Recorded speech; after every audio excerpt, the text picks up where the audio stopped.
Dear student, the following presentation is in the form of short paragraphs and bullet points accompanied by an audio voiceover by a lecturer. The worksheets that accompany the presentation go into much more detail to help you pass with flying colours. We're here to help you achieve.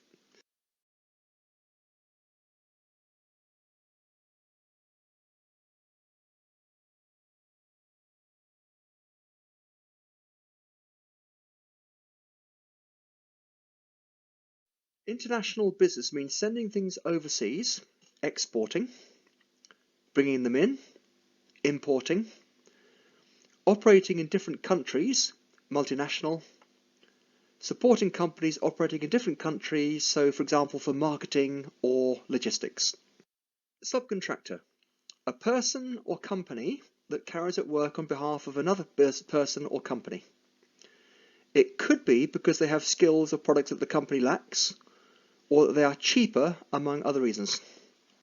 Why did people want to leave the EU, and why did other people want to stay? So reasons for leaving included a belief that immigration was too high, that the UK was paying too much money to Brussels, and that we were losing our identity or sovereignty, being ruled particularly by the Germans and the French.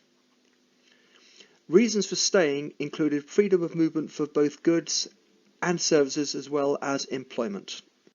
Multinational enterprises. These operate in a number of different markets globally.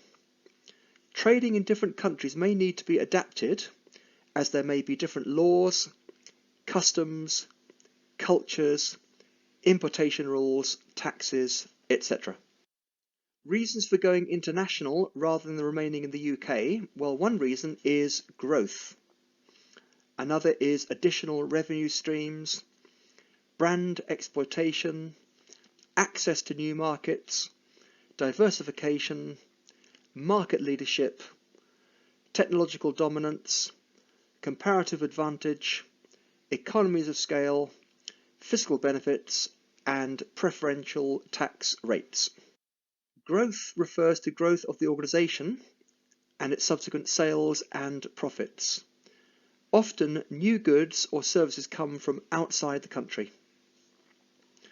Additional revenue streams are methods to generate new income. This leads to greater stability as you're not placing all of your eggs in one basket. So think about Virgin with airlines, music, with banking, with insurance, these sort of things. Trains, space travel. Access to new markets can be advantageous as it may be that people in the new markets have not come across your products before. Diversification means moving into a new market and or marketing new products. So this can reduce risks, like you're not putting your eggs into one basket again, but also there is the risk that the product will not take off in the new country. A brand is a name, term, design, symbol or any other feature that identifies one seller's good or service as distinct from those of other sellers. Examples of brand exploitation. Once you have identified, valued and protected your brands, you are then in a position to exploit the potential in these brands. So here are some examples of how you can gain real benefit from your brand portfolio. So first of all, advertising. So treat your advertising like an investment rather than a cost. A brand will increase in value through use. The major world brands have achieved their commercial value through prolonged, consistent and extensive advertising. Pricing. If your brand is valuable, ensure that your customers pay a premium for that branded product or service. You should never compete on price with your brand against a generic product. The fundamental value in a brand lies in the price premium and image it commands. Brand strategy. You should devise a brand strategy for your portfolio of brands. So, for example, if you own a well-known brand, this can be used as an umbrella for a series of sub-brands which draw off the perceived market value of the main brand. Licensing. You might consider licensing your brand to third parties who may then be in a better position to exploit your brand in certain markets. all such licensing arrangements should be the subject of strictly word legal agreement. So think about Microsoft and think about Virgin. There are potential pros and cons of trying to sell a product or a service in a country where it is not already sold. So first of all, you have the opportunity to be a monopoly there. But also it could be that your product will not catch on in this country and you've wasted a lot of time and money. Market share and market leader. So what percentage of the overall market that you have captured? A market leader has the highest market share in a particular market and therefore the most control.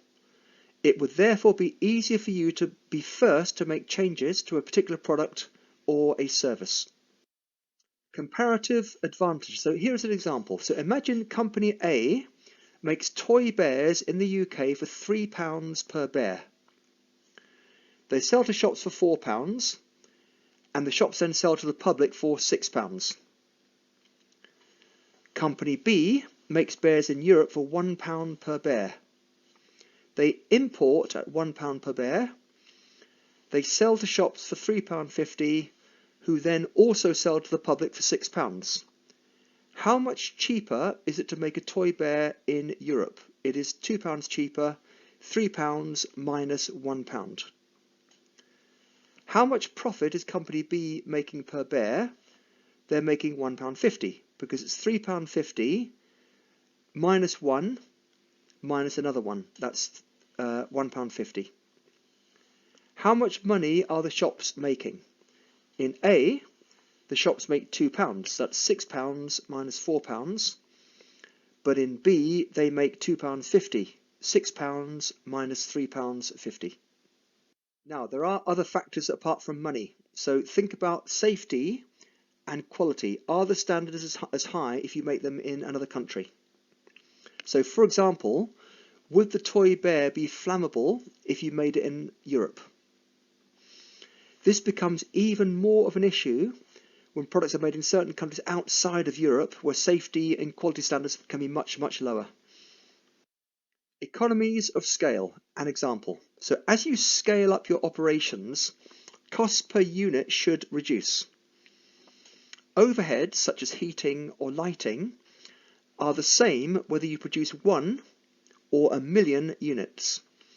So if it costs you £1,000 a day to run a factory and you produce 1 tin of beans a day, how much would you have to sell the tin for to cover the cost? The answer is you have to sell 1 tin of beans for £1,000. Now, if you produce £1,000 of tins a day, how much would you now have to sell each tin to cover your costs? Well, the answer is £1. So 1,000 tins times £1 will be your £1,000 to cover your costs. Now, to make this more realistic, think about your staffing costs, particularly in the factory itself, as these are likely to rise with increased production. So there can be something called a diseconomy of scale, where inefficiencies creep in. Developed countries. These include Europe, America, Australia.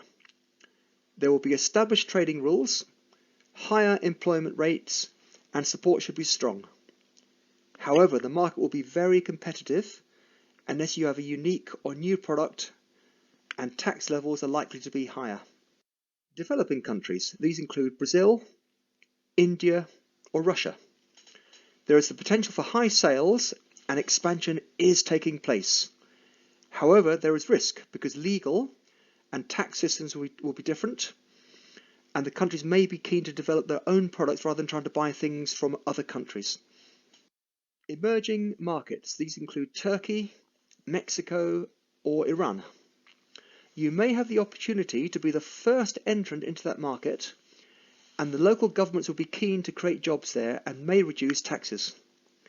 However, some countries have very poor human rights records, so think about child labour, or may have poor international relationships. In making your decision where to operate, you need to consider factors such as how much local support you're going to get, the legal systems, the cultural differences, how appropriate your product will be. So think about the selling of alcohol or pork meat, for example, exporting costs and how big the market will actually be, etc. Prepayment by the importer. This is payment in advance, either in full or in part. This involves a lot of trust on the part of the payer, as they then want the goods to be supplied in the right quantity but also to the right specification.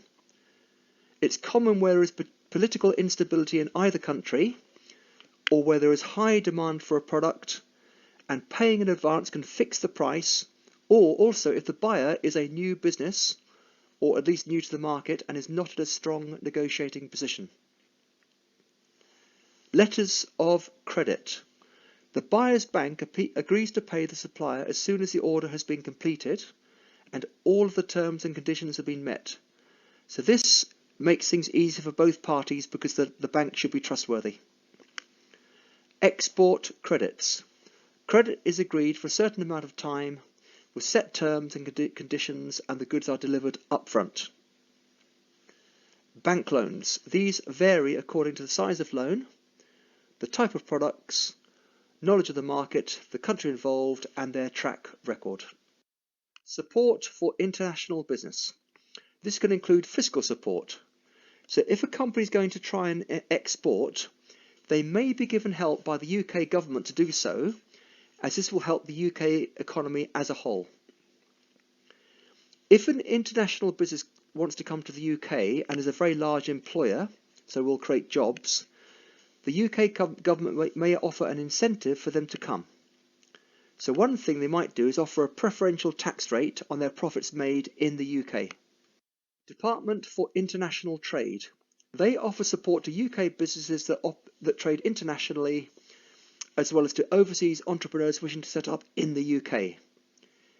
They have advisors in regional areas of the UK, and they offer workshops, videos and information packs to help any business thinking of trading internationally.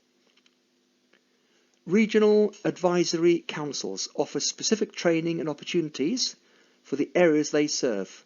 Funding may also be available. Open to Export. A community interest company, a CIC, run as a not-for-profit organisation, and they support businesses going into export by providing training, practical information, webinars and support such as Ask the Expert. Types of support include trade fairs, so think about Export Britain, visits to international countries to identify international partners, and here the British Embassy may get involved, as well as an agent such as Intro International. There are grants for UK businesses hoping to operate overseas, so think about the Growth Programme, which helps businesses in rural areas. Guys, thank you for listening. Please could you subscribe and like, as it helps us to produce more and better videos like this in the future. Also, could you comment below what type of information you would like in the future as a guideline for us. Thank you again, guys, and see you all again soon.